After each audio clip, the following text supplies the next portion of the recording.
Hello বন্ধুরা, আমি আবার চলে এসেছি নতুন একটা ভিডিও নিয়ে তোমাদের সঙ্গে দেখা করতে। তার আগে বলো তোমরা কে কেমন আছো, কে কোথা থেকে আমার ভিডিও দেখছো, আর কে কী রান্না করছো। জানো কি হয়েছে, আমার না একদম পেজটাতে রিচ ডাউন হয়ে গেছে। ইমপ্রেশন বলে যে অপশানটা আছে সেটা একদম রেড কালার হয়ে গেছে, ওয়াচ টাইম কেটে নিচ্ছে।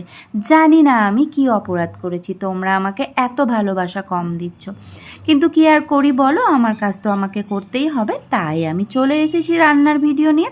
রান্না অনেক কিছুই করেছি, তবে আজকে শুধু বাঁধাকপির যেটা ঘন্ট করেছি মাছের বাটা দিয়ে সেটাই তোমাদেরকে দেখাচ্ছি।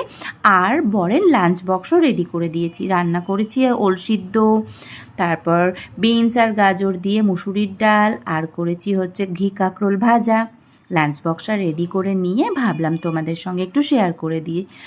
যাই হোক, দেখো তোমরা কি করবে, আমায় ভালোবাসা দেবে কিনা। দেখা হচ্ছে পরের কোনো ভিডিওতে।